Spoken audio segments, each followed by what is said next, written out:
Hurlbut's Story of the Bible, told for young and old, by the Reverend Jesse Lyman Hurlbut. Chapter 37, How the River Jordan became dry and the walls of Jericho fell down. After the two spies had come back from Jericho to the camp of Israel, Joshua commanded the people to take down their tents and remove from their camping place to the bank of the River Jordan. Then the priests took apart the tabernacle and covered the ark and all the furniture in the holy place, and ran the poles through the rings for carrying the altar, and made ready for leaving the camp. At the same time the people took down their tents and rolled them up, and brought together their flocks and cattle, and stood ready to march. Then Joshua gave the word, and they marched down toward the river, which was rolling high and strong in front of them. Joshua said, "Let the priests carry the Ark of the Covenant in front, and let there be a space between it and the rest of the people of 3,000 feet. Do not come nearer than that space to the ark."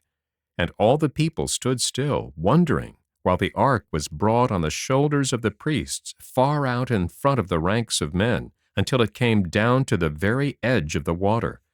They could not see the ark, for it was covered, but they knew that it was under its coverings, on the shoulders of the priests. Then Joshua said to the priests, "Now, walk into the water of the river." Then a most wonderful thing took place. As soon as the feet of the priests touched the water by the shore, the river above stopped flowing, and far away, up the river, they could see the water rising and piling up like a great heap, and below the place where they were standing the water ran on, until it left a great place dry, and the stones on the river's bed were uncovered.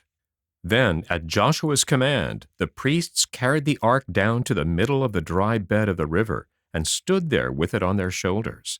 And Joshua gave order to the people to march across the river. In front came the soldiers from Reuben, Gad, and the half-tribe of Manasseh, who had already received their homes on the east of the river, but were with the other tribes to help in the war. See Story 33. After them came all the other tribes, each by itself, until they had all passed over the river, and all this time the priests stood on the river's dry bed, holding the ark. Then Joshua called for 12 men, one man from each tribe, and he said to them, "Go down into the river and pick up from it 12 stones, as large stones as you can carry, from the place where the priests are standing." They did so, and with these stones Joshua made a stone heap on the bank, and he said, "Let this heap of stones stand here to keep in memory what has taken place today. When your children shall ask you, 'Why are these stones here?' you shall say to them, 'Because here the Lord God made the river dry before the Ark of the Covenant, so that the people could cross over into the land that God had promised to their fathers.' And Joshua told these 12 men to take also 12 other stones, and heap them up in the bed of the river where the priests stood with the ark, so that these stones also might stand to remind all who should see them of God's wonderful help to his people. When all this had been done, and the 2 heaps of stone had been piled up, one on the bank, and the other in the bed of the river, Joshua said to the priests, "Come now, up from the river, and bring the ark to the shore." They did so, and then the waters began to flow down from above, until soon the river Jordan was rolling by as it had rolled before. So now at last the children of Israel were safely in the land which God had promised to their fathers more than 500 years before. They set up a new camp with the tabernacle in the middle, the altar before it, and the tents of the tribes around it in order. The place of the camp was near the river, on the plain of the Jordan, and was called Gilgal, and there the main camp of the Israelites was kept all the time that they were carrying on the war to win the land of Canaan. When they came into the land, it was the time of the early harvest, and in the fields they found grain and barley in abundance. They gathered it and ground it and made bread of it, and some of it they roasted in the ear. And on that day the manna which God had sent them from the sky through 40 years ceased to fall, now that it was needed no more. See Story 24. There, in full view of the new camp, stood the strong walls of Jericho. Joshua went out to look at the city, and he saw a man, all armed, coming toward him. Joshua walked boldly up to the man and said to him, "Are you on our side, or are you one of our enemies?" And he said, "No, but as captain of the Lord's host I have come." Then Joshua saw that he was the angel of the Lord, and as he bowed down before him, said, "What word has my Lord to his servant?" And the captain of the Lord's host said to Joshua, "Take off your shoes from your feet, for it is holy ground where you are standing." Joshua did so, for the one who was speaking to him was not merely an angel, but the Lord himself appearing as a man.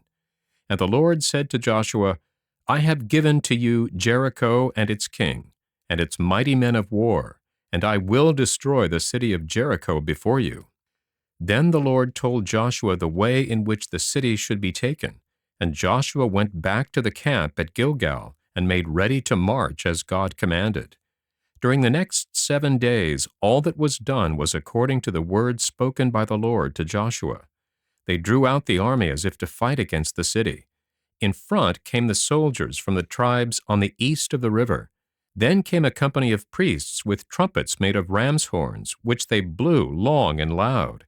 Then came the Ark of the Covenant, borne on the shoulders of the priests. And last of all came the host of Israel, marching in order. No one shouted, nor was any noise heard, except the sound of the ram's horn trumpets. They marched around the walls of Jericho once on that day, and then all marched back to the camp. The next morning they all formed in the same order, and again marched around the walls of the city. And so they did again and again, marching once each day for 6 days. On the 7th day, by God's command, they rose very early in the morning, and did not stop when they had marched around the walls once, but kept on marching round and round, until they had gone about the walls 7 times. As they went by, they saw at one window on the wall a scarlet cord hanging down, and they knew that this was the house of Rahab, who had saved the lives of the 2 spies. When the 7th march was ended, they all stood still. Even the trumpets ceased, and there was a great silence for a moment, until the voice of Joshua rang out, "Shout, for the Lord has given you the city." Then a great shout went up from the host, and they looked at the wall and saw that it was trembling and shaking and falling. It fell down flat at every place but one. There was one part of the wall left standing, where the scarlet cord was hanging from the window.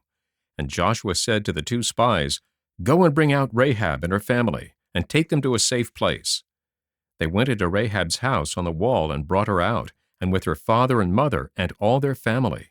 They cared for them and kept them safely in the camp of the Israelites until all the war against the people of the land was ended. While some of the soldiers were taking care of Rahab, all the rest of the army was climbing up over the ruined wall. The people in the city were so filled with fear when they saw the walls falling down on every side that they did not try to defend it, but sank down helpless and were slain or taken prisoner by the Israelites. Thus the city was taken, with all that was within it. But the Israelites were forbidden to use for themselves any of the treasures in the city. Joshua said to them, "Nothing in this city belongs to you. It is the Lord's, and is to be destroyed as an offering to the Lord." So they brought together all the gold and silver and precious things, and all that was in the houses. They took nothing for themselves, but kept the gold and silver and the things made of brass and iron for the tabernacle. All the rest of what they found in the city they burned and destroyed, leaving the city of Jericho nothing but a waste and a desolation. And Joshua said, "Let the Lord's curse rest on any man who shall ever build again the city of Jericho. With the loss of his oldest born shall he lay its foundation, and with the loss of his youngest son shall he set up the gates of it." After this, Rahab, the woman who saved the spies, was taken among the people of Israel just as though she had been born an Israelite. And one of the nobles of the tribe of Judah, whose name was Salmon, took her for his wife. And from her line of descendants, of those who came from her, many years after this, was born David the king. She was saved and blessed because she had faith in the God of Israel.